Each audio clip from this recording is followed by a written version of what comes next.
and welcome. You should be on page 20 of your Algebra 1 Quarter 2 notebook.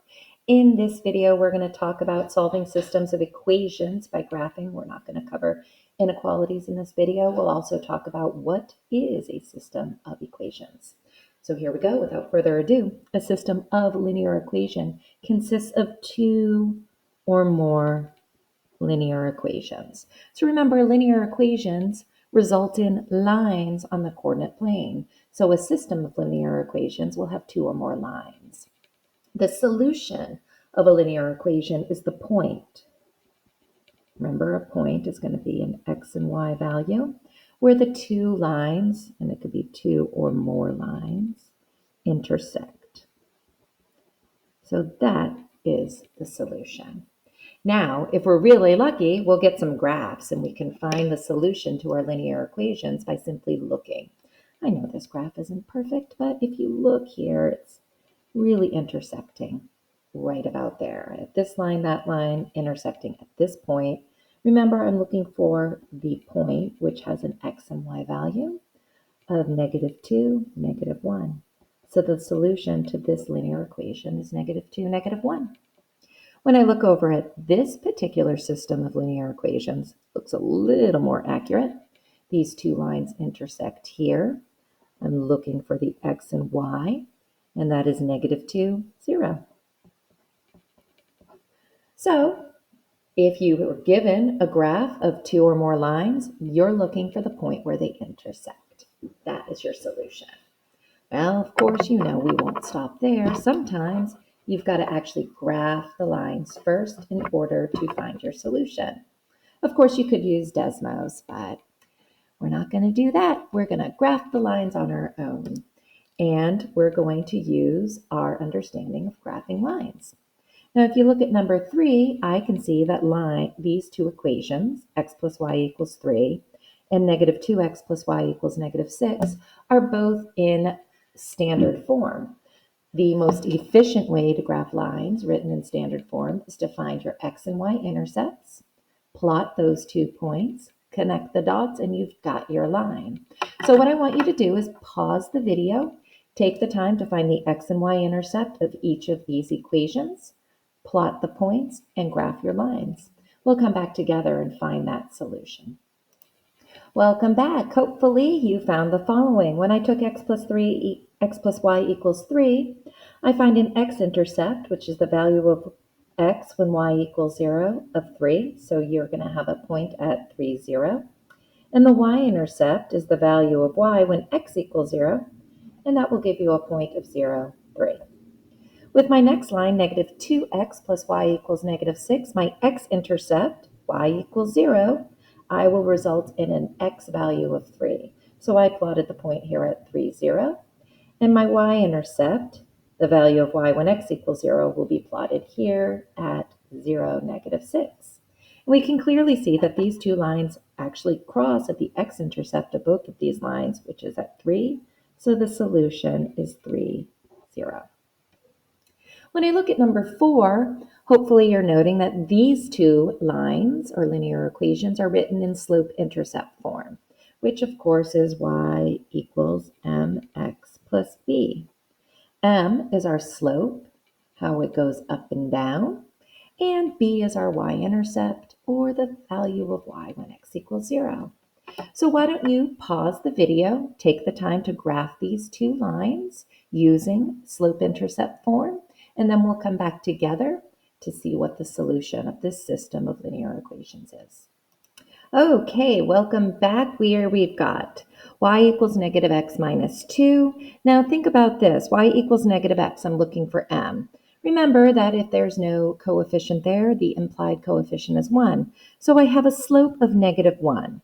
Now I need to make that a fraction because it's the change in y over the change in x. That's down 1, right 1. Oops, forgot my 1 here.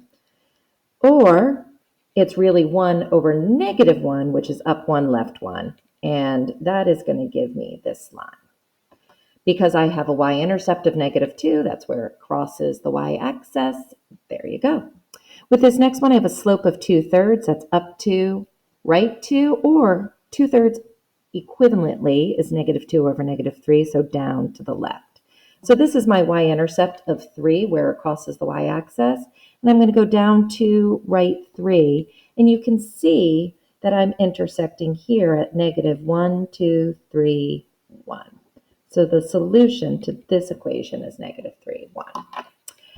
Last up, I've got one of those special types of line, y equals 4. So usually with my horizontal and vertical lines, best way to graph that is a table of values. That really helps you see what type of line you are going to get. This is in slope-intercept form, so let's just kind of do this together really quickly. With my y equals negative 2x plus 2, I have a slope of negative 2. I'll put that over 1.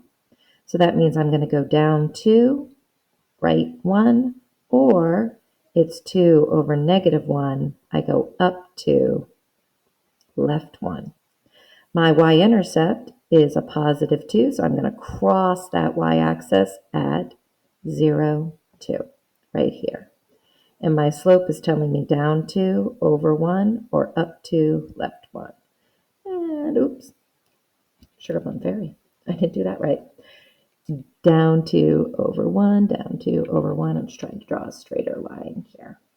So here we go. There's that first. Now for the table of values, what I want to think about is if I have x and y, what does y always equal? Well, it equals 4. So I could get 3 points. Let's see. X equals 0. Then y equals 1, 2, 3, 4. If x equals negative 1, y equals 4. If x equals 2, y equals 4. And here we go. I have got a situation where we are intersecting right there at negative 1, 1, 2, 3, 4. And y equals 4 results in a horizontal line. And just a little review, that's a slope of 0. So we're going to go on to page 21, and we're going to look at a couple special cases. For instance, what happens if the lines never cross? What types of lines do not cross? Those are called parallel lines.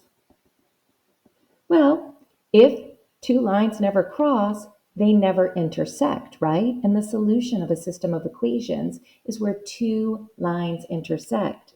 So if you have parallel lines, there is no solution. On the other hand, the lines are right on top of each other. Those we could call, a fancy way of calling that would be coinciding lines. Or you could really just call them the same lines. And if they're the same lines, there are infinite points where those lines technically intersect. So that is infinite solutions. Solutions are in the set of all real numbers. And now we have two examples of these. And what we can do is we can take a few moments. I'm going to find the x and y intercepts with these and graph them up. In this one, I have a little bit of excitement. I'm going to find the x and y intercept of the first equation and use the slope-intercept form of the second. So pause the video, take a few moments, graph these, and we'll come back and see what we get.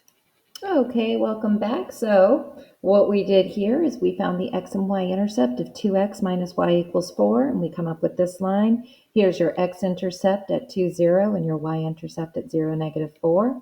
And the next line, a little trickier because my x-intercept ends up being negative 3 halves, which is negative 9 over 6 simplified, which is negative 1.5. Kind of a nice equidistant. And my y-intercept ends up being 0, 3. We've got two parallel lines.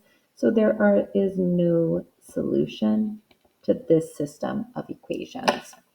On the other hand, when I use my y-intercept of negative 4, my slope of 2, 1, I come up with the blue line. And then finding the x and y-intercept, I get an x-intercept at 2, 0, and a y-intercept at 0, negative 4.